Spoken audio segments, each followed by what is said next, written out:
Assalamualaikum warahmatullahi wabarakatuh. Selamat pagi anak-anakku semua. Alhamdulillahirrahmanirrahim. Pada kesempatan pagi hari ini kita masih bisa bertemu pada pembelajaran selanjutnya meskipun sedang dalam keadaan daring.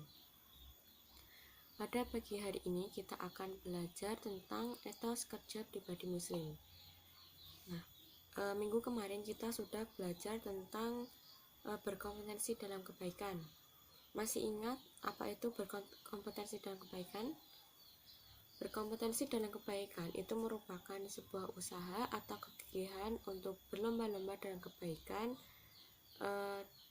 dan dalam meraih sesuatu. Nah, kompetensi dalam kebaikan ini ada hubungannya dengan etos kerja.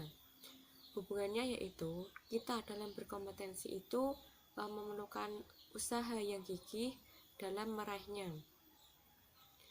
Kemudian mengenai etos kerja dalam pribadi muslim ini, Allah Subhanahu wa taala berfirman dalam Quran surah Al-Jumu'ah ayat 9 sampai 11. Disimak dalam bukunya ya. Kita baca bersama-sama. A'udzu billahi minasyaitonir rajim. Bismillahirrahmanirrahim. Ya ayyuhalladzina amanu idza nudiya lis-sholati min yaumil jumu'ati fas'au ila dzikrillahi wa dzarul bai' dzalikum khairul lakum in kuntum ta'lamun.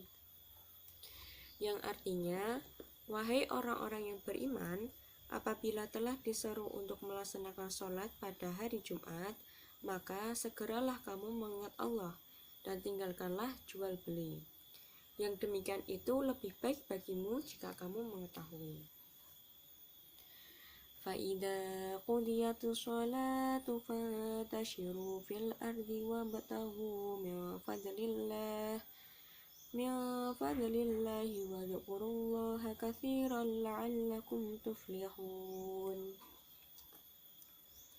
Apabila sholat telah dilaksanakan, maka bertebaranlah kamu di bumi. Carilah karunia Allah dan ingatlah Allah sebanyak-banyaknya agar kamu beruntung. Wa idza ra'au tijaratan aw lahwan faddu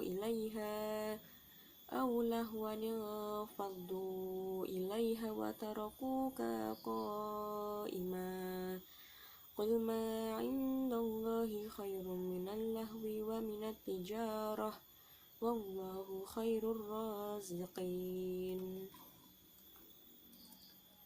Dan apabila mereka melihat perdagangan atau permainan, maka segera menuju kepadanya, dan mereka tinggalkan engkau Muhammad sedang berdiri berkhutbah. Katakanlah, apa yang ada di sisi Allah lebih baik daripada permainan dan perdagangan, dan Allah pemberi rezeki yang terbaik.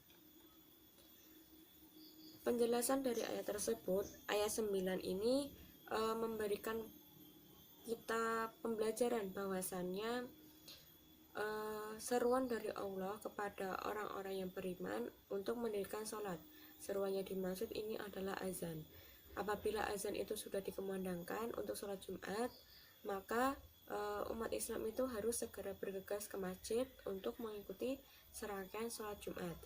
Jadi tidak hanya datang ketika mau iqamah saja, tetapi turut serta mengikuti rangkaiannya mulai dari khutbah hingga nanti sampai selesai.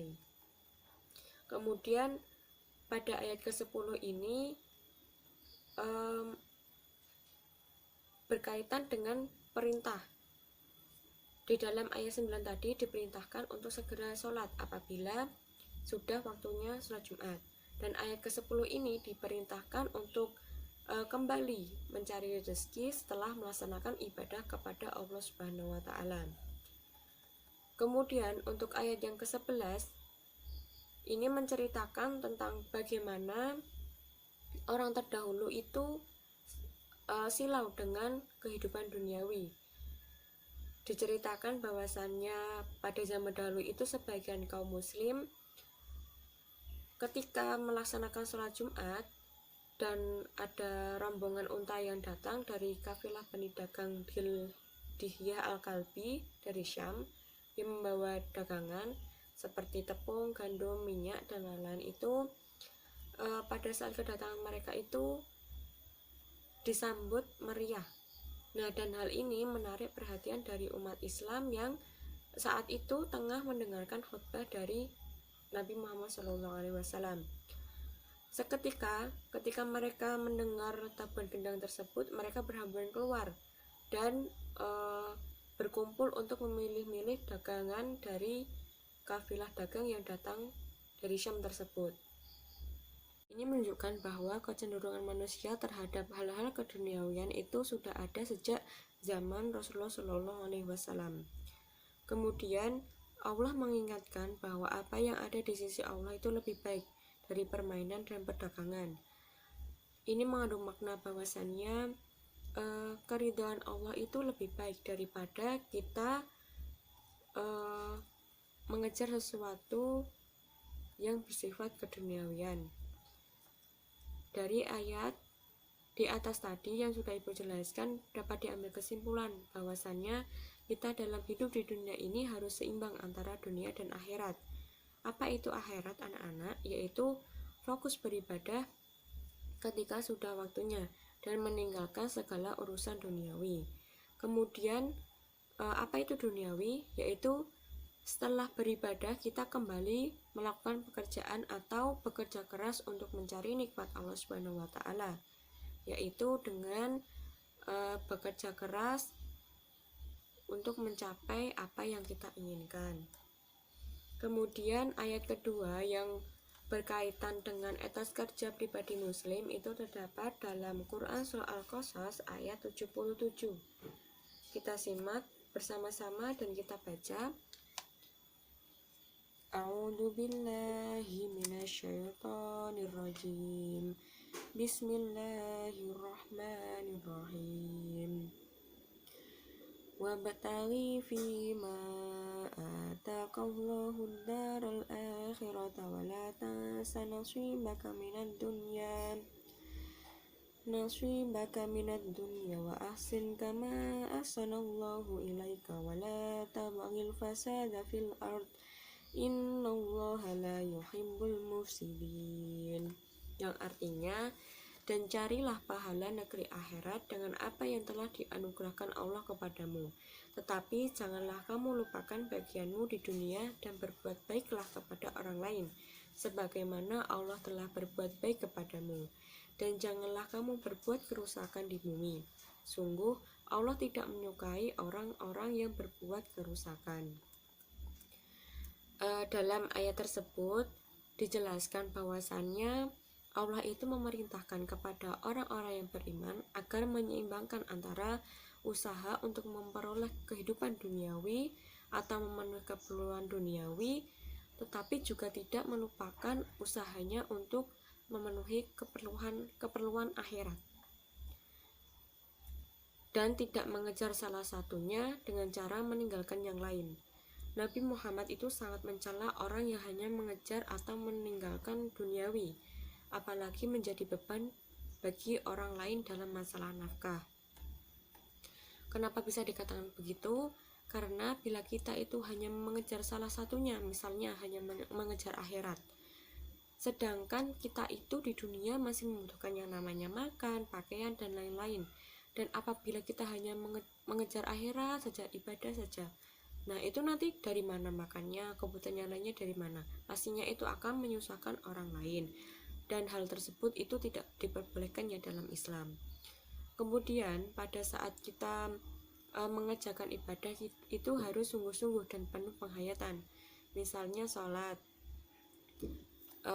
ketika kita sholat itu harus melupakan yang namanya semua urusan duniawi dan hanya mengingat Allah Subhanahu wa taala, seolah tidak ada kesempatan lagi untuk beribadah kepadanya. Begitu juga dalam urusan duniawi, harus penuh perhatian dan kesungguhan, sehingga menimbulkan kesadaran bahwa semua perbuatannya itu akan dipertanggungjawabkan di hadapan Allah Subhanahu wa taala. Kemudian manusia itu kan terdiri dari jasmani dan rohani.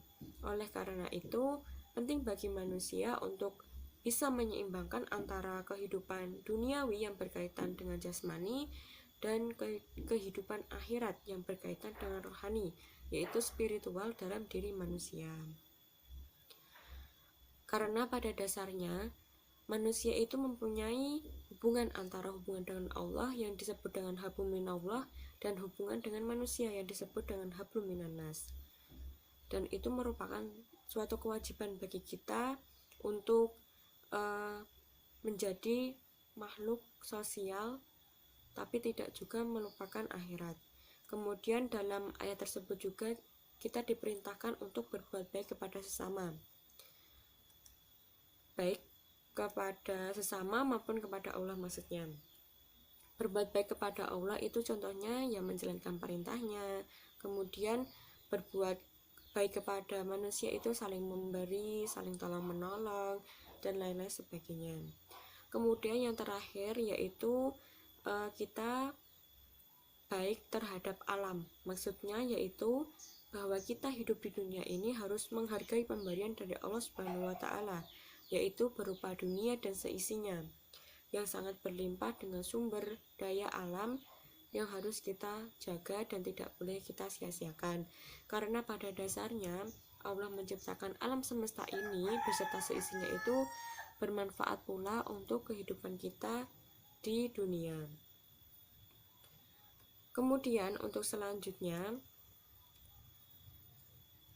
kaitan antara Quran Surah Al-Jumu'ah ayat 9-11 dan Quran Surah Al-Qasas ayat 77 ini yaitu keduanya sama-sama menegaskan bahwasannya dalam kita menjalani kehidupan ini harus seimbang antara kehidupan dunia dan akhirat, tidak boleh belah sebelah antara keduanya.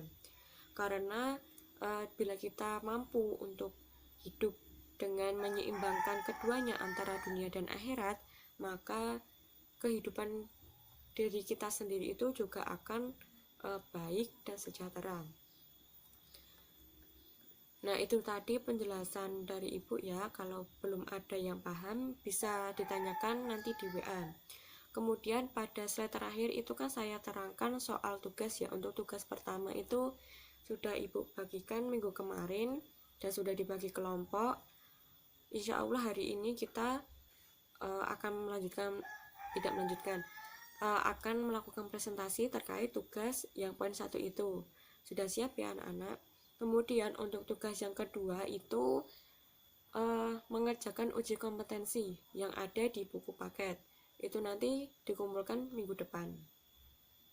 Kemudian tugas yang terakhir yaitu tentang hafalannya. Hafalan Quran Surah Al-Jumu'ah ayat 9-11 dan Quran Surah Al-Qasas ayat 77. Nanti untuk penyetorannya bisa lewat video call dengan Ibu. Waktunya Ibu batasi sampai minggu ini ya, 1 minggu ini. Mungkin hanya itu aja ya. Untuk yang bertanya nanti 3 atau 4 orang anak saja, nanti kemudian dilanjutkan untuk melakukan presentasi dimulai dari kelompok 1. Ibu berpesan kalian tetap semangat dalam belajar, tanamkan pada diri kalian etos kerja yang tinggi, semangat belajarnya yang tinggi untuk mencapai cita-cita. Karena jika kita itu tidak bekerja keras, maka kita tidak akan dapat mencapai cita-cita tersebut. Apalagi tadi sudah dijelaskan ya, etos kerja itu merupakan suatu hal yang penting dalam segi kehidupan manusia. Dan tak lupa pula kita harus menyeimbangkan antara kerja keras di dunia dan di akhirat. Cukup itu saja dari Ibu. Billahi taufiq wal hidayah. Wassalamualaikum warahmatullahi wabarakatuh.